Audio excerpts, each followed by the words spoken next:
हरिओम. अध्याय 6. ओवी क्रमांक 421 ते 429. असंयतात्मना योगो दुष्प्राप इति मे मतिः. वश्यात्मना तु यतता शक्यो वाप्तुमुपायतः. विरक्ती आणि अभ्यास यांच्या अभावी ज्याचं अंतःकरण स्वाधीन नाही त्याला योग प्राप्त होणं अत्यंत कठीण आहे, हे मलाही पटतं.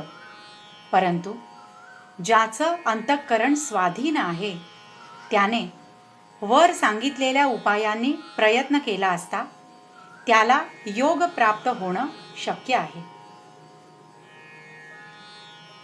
एरवी विरक्ती जयासी नाही, जे अभ्यासी न रिघती कहीं. तया ना कळे हे आम्ही न म्हणू काही. परी यमनियमांची या वाटा न वचिजे, कहीं वैराग्याची से न करिजे. केवळ विषय जळी ठाकीजे, बुडी देऊनी. या जालिया मानसा कहीं, युक्तीची कांबी लागली नाही.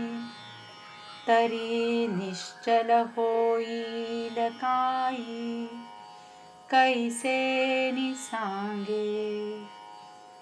म्हणून मनाचा निग्रह होये, ऐसा उपाय जो आहे. तो आरंभी मगनो हे, कैसा पाहू. तरी योग साधन जितुके, ते अवघेची काय लटिके. परी आपण पया अभ्यासू न ठाके, हेची म्हणे. आंगी योगाचे होय बळ, तरी मन केतुले चपळ.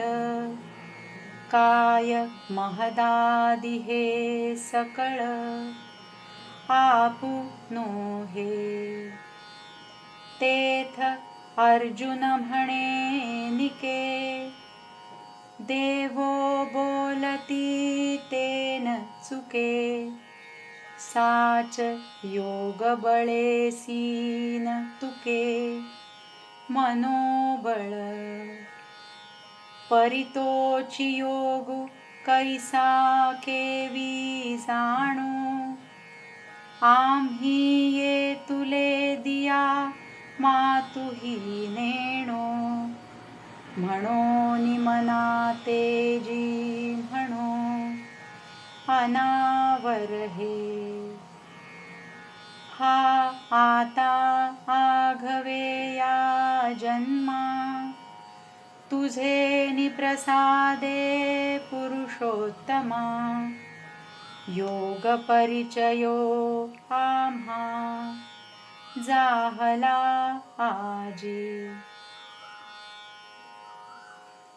एरवी ज्यांच्या ठिकाणी वैराग्य नाही, जे कधीच अभ्यासाकडे वळत नाहीत, त्यांना मन आवरत नाही, ही गोष्ट आम्हालाही कबूल नाही काय. परंतु यमनियमांच्या वाटेने गेलं नाही, वैराग्याची कधीसुद्धा आठवण केली नाही आणि केवळ विषयरूपी पाण्यामध्ये बुडी मारून राहिले. आपल्या मनाला जन्मल्यापासून कधीही युक्तीचा चिमटा जर लावला नाही तर ते स्थिर कसं काय होईल सांग बरं. म्हणून मनाचा निग्रह होईल असा जो उपाय आहे तो करण्याला आरंभ कर. मग निग्रह कसा होत नाही ते पाहू. तर योग साधन जेवढं आहे ते सर्व खोटंच आहे काय? परंतु आपल्या हातून अभ्यास होत नाही असं म्हण. अंगामध्ये योगाचं जर सामर्थ्य असेल तर त्यापुढे मनाची चपलता ती किती आहे? हे महत्त्वादी सर्व आपल्या अधीन होणार नाही काय? त्या प्रसंगी अर्जुन म्हणाला, योग्य बोललात. देव म्हणतात त्यात चूक नाही. योगाच्या सामर्थ्याबरोबर मनाच्या सामर्थ्याची खरोखर तुलना होणार नाही.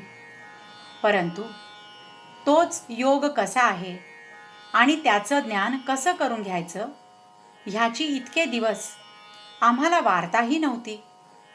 म्हणून महाराज आम्ही म्हणत होतो की हे मन अनावर आहे.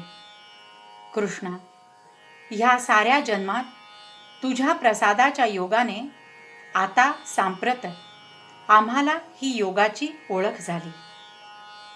हरिओम.